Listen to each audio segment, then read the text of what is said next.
엄밀히 말하면 여러분은 창조주죠. 까르마를 통한 소통하기 위한 삶을 창조하는 창조주로서 여러분들은 드러나신 거예요. 현현하셨단 말이에요. 근데 그걸 망각해버린 거야. 근데 그걸 딱 깨달아버린 거죠. 그때부터 삶은 당연히 달라지겠죠. 자, 그럼 나를 보는 것 어떻게 할 것인가? 마음은 자꾸 밖을 향해. 깨달음이 뭔가 밖에 있는 것 같아. 이렇게 하는 게 깨달음이야. 저렇게 하는 게 깨달음이야. 이런 경험, 저런 경험. 그건 경험이에요. 자, 깨달음은 경험일까요? 아닐까요? 경험이에요. 그러면 깨닫지 말아야 될까요? 경험이니까? 경험은 실상이 아니니까. 그래서 그런 말이 있는 거예요. 경험은 실상이 아니잖아요. 경험이 실상이에요? 아니죠. 경험은 재행무상한 거잖아요. 그죠? 예, 경험이에요. 그러니까 뭐라고 그래요? 공하다. 자, 깨달음도 경험이죠. 그럼 깨달음도 공하다. 그러므로 깨달을 바 있다 없다? 없다. 그럼 뭐 하자는 얘기야? 뭐 하자는 얘기야? 자, 그런 얘기가 아닌 거예요. 예. 공안이 쓸데없다가 아니다. 그게 있는 그대로의 것이다 이 얘기예요. 자, 우리는 여기서 우리의 본 품성인 생명이 생명을 향하는 이 작용성을 우리는 이제 바로 봐야 되는 거예요. 자, 깨달음이라는 이 경험이니 공하다, 의미 없다가 아니에요. 공하다, 니꼬로 의미 없다가 아니에요. 공하다, 니꼬로 본래 그것이다 이 뜻이에요. 공하다, 본래 그것. 이런 뜻이에요. 공하다는 건 어떤 티끌도 붙어 있지 않고 어떤 해석도 붙어 있지 않아요. 나라는 마음이 여기 없다 이 얘기예요. 본래 그것만 있다 이 얘기예요. 본래 그거. 그래서 요즘 뭐라 얘기해요? 현존. 지금 이 순간 바로 여기 그거 그놈 막 이런 얘기 하는 거예요. 나를 보자 이 얘기야. 나 그거. 생명으로서 너를 봐라. 너를 알아차려라 이 얘기를 하고 있는 거예요. 자, 그래서 나라는 이 자각을 어떻게 경험할 것인가. 그래서 이 방향, 나의 근원을 향한 이 방향을 우리는 명상이라는 걸로 경험해 보는 거예요. 자, 경험은 그러니까 좋은 거예요. 네. 그래서 부처가 부처를 향하는 경험을 하자는 거예요. 상을 쫓는, 땡이 치는 경험하지 말고, 번뇌의 경험하지 말고, 소통의 경험을 하자. 그 얘기를 하고 있는 겁니다. 예. 그래서 나의 근원을 향한다. 어떻게 할 건가? 제가 이제 표현한 바로는 오직 예배. 오직 받아들임. 뭘 받아들일 것인가? 처음에는 나라는 이 존재성 밖의 것, 이 존재성으로 경험되어지는 외부의 것을 받아들이죠. 사람이 있으면 사람을 향해 예배하며 당신을 받아들입니다. 자연이 있으면 참 아름답구나 하며 받아들입니다. 다 보이는 족족이 받아들여요. 이 받아들임이라는 걸 통해서 뭐가 일어날까요? 밖을 향하는 이 까르마가 드디어 받아들임을 통해 나의 내면을 향하는 거예요. 경험으로 끝나는 게 아니라 경험을 받아들이는 거예요.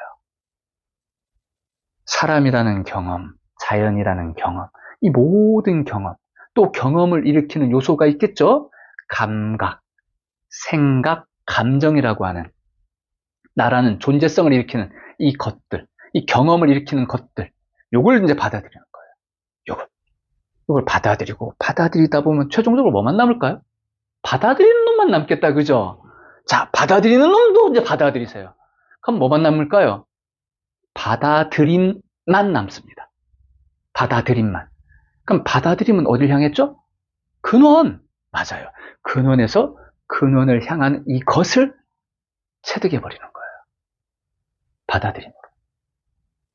까르마는 밖을 향하는 양의 운동을 해요. 양적인 운동. 밖을 향해요. 받아들임은 근원을 향하는 음의 운동을 합니다. 내적인 운동을 하는 거예요. 이 두세 개가 조화를 이루어버려요. 그 까르마가 상을 일으키면서 상에 빠지는 이 경험에 빠져버려가지고 길을 잃어버렸거든요. 생명을 향하는 걸 망각해버렸다고. 야가. 근데 받아들임을 통해서 뭘 회복했어요?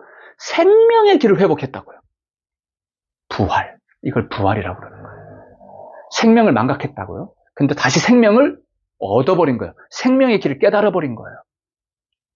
기독교에서 뭐라고 그래요? 아담이와 타락해가지고 아담이와 쫓아내버리죠. 에덴 동산에서. 그래서 하나님이 뭐예요? 생명나무로 가는 길을 화염검과 그룹들로 막아버렸다고 그러죠. 생명으로 가는 길을. 그걸 사망이라 이렇게 표현하잖아요. 그죠?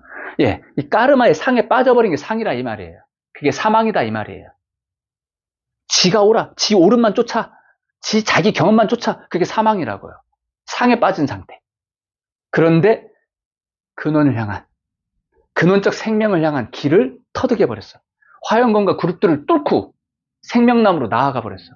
내가 시작된 그 자리, 본래 그 자리를 터득해 버렸어. 이게 부활 아니고 뭐예요, 그죠? 부활이에요, 이게. 그래서 이 두 세계가 만나야 되는 거예요. 까르마의 창조의 세계와 생명의 세계. 밖을 향하면 어떻게 돼요? 옳고 그름이 생겨버리는 거예요. 늘 그런 거예요. 내가 기준이고 내가 중심이고 저 하나를 놓고 옳고 그름이 생기고 싫고 좋음이 생기는 창조의 세계가 펼쳐져요. 근데 이 창조의 세계가 뭘 잃었어요?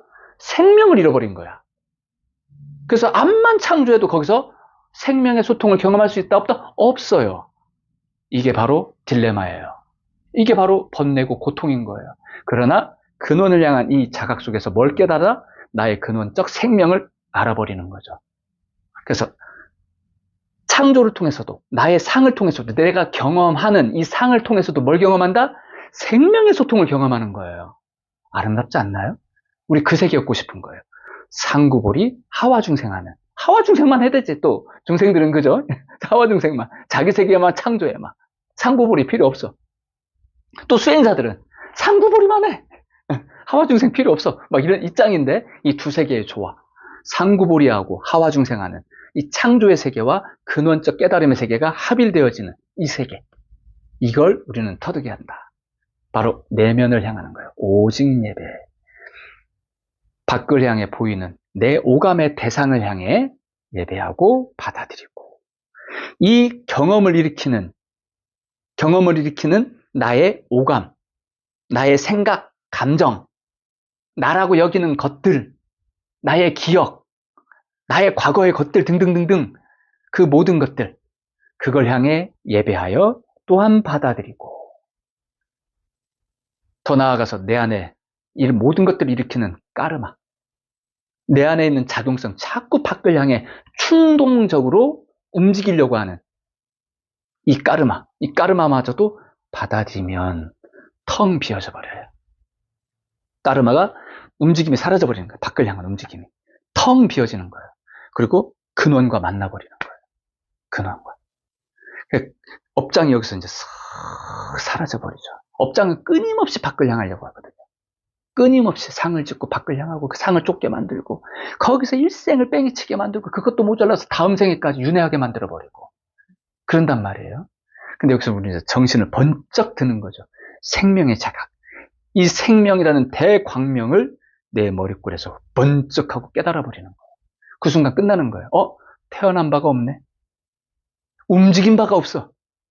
난 본래 그 자리에 있었네. 그걸 알아버리는 거예요. 생명의 실존으로서 나라는 존재가 태어난 것이 아니라 생명이 현현한 거예요. 이 창조성으로. 엄밀히 말하면 여러분은 창조주죠. 까르마를 통한 소통하기 위한 삶을 창조하는 창조주로서 여러분들은 드러나신 거예요. 현현하셨단 말이에요. 근데 그걸 망각해버린 거야. 근데 그걸 딱 깨달아버린 거죠. 그때부터 삶은 당연히 달라지겠죠. 자, 나의 내면을 향하는 거예요. 예배는 오직 받아들이는 거예요. 어떤 생각도 안 보태겠다는 거예요. 내 생각 끊어버리는 거예요. 멈추는 거죠. 일단 마음을 멈춰버리는 거예요. 그리고 받아들이는 거예요.